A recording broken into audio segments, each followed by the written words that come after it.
Yung magandang araw mga kababayan, ang inyong lingkod Kuya Marley PH. Mga kababayan, shoutout sa inyo, Luzon, Visayas, Mindanao, at sa mga kababayan nating mga OFW. Mabuhay kayo mga kababayan. At ito nga ngayon mga kababayan, ang ating topic ay nakakalungkot mga kababayan. Bakit? Pilit nilang baguhin ang 1987 Constitution mga kababayan. At ito nga ngayon mga kababayan, at pilit na rin nilang ikukodita ang Senado mga kababayan, subalit hindi po nagtatagumpay. Ngayon mga kababayan, ang expose ni Senator Amy Marcos mga kababayan, pilit nila ngayon ipapakansila o ipapatanggal sa Senado dahil daw sabi nitong magkapatid na tulpo ay fake news daw ito mga kababayan.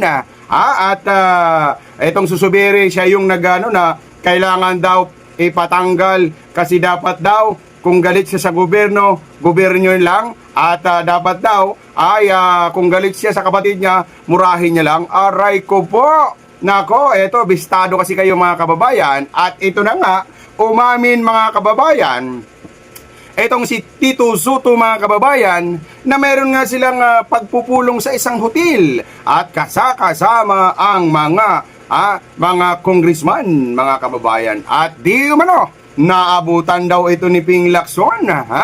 At sinabi na nila ngayon ay nagbibiruan lamang, joke lang. Ganon mga kababayan, pagka nabubuking sila mga kababayan, abay joke lang, biruan lang daw. Pero ang mga biro nyo, hindi na tama mga kababayan, kasi nga, pag ang pinag-uusapan ay kunas mga kababayan, pag hindi ito, sila mga kalusuot, sa plano nila na impeach si VP Sara, kunas ang susunod nila mga kababayan. Nako naman talaga, na palawigin ang kanila mga termino.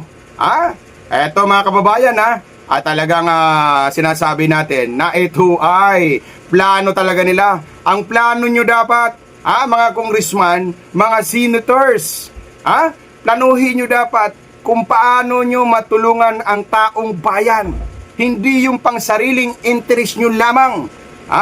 Talagang isusulong nyo, babaguhin nyo ang 1987 Constitution, no? Para lang maisakatuparan ang inyong mga personal interest. Ang interest nyo ay pang personal lamang, dapat ang interest nyo ay paglingkuran ang taong bayan. Hindi po, pinaglingkuran po ang inyong mga mukha. Mga mukha nyo ang pinaglilingkuran nyo.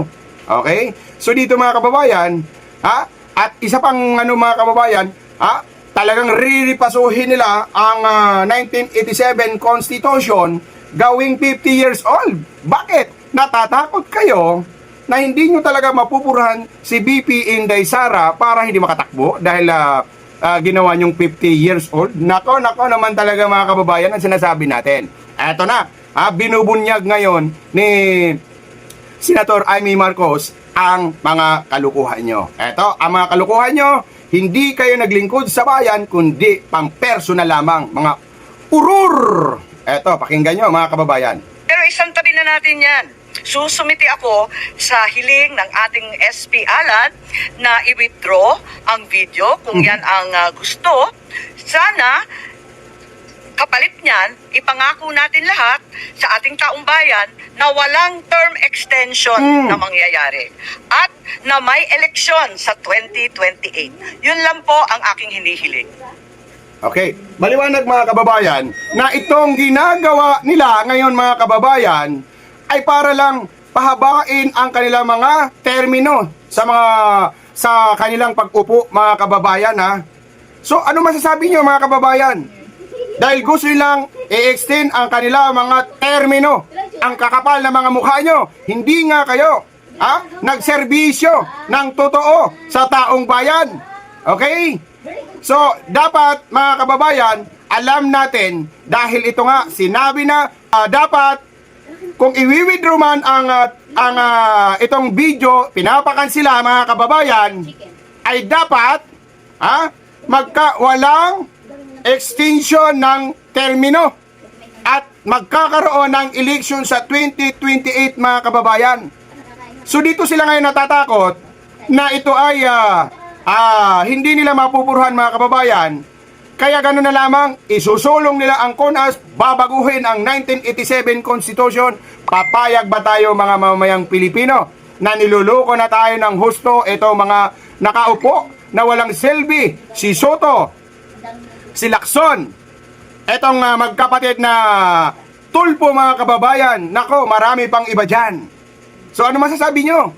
Okay? So dito mga kababayan, grabe na ang pinaggagawa nila sa ating bansa. Okay?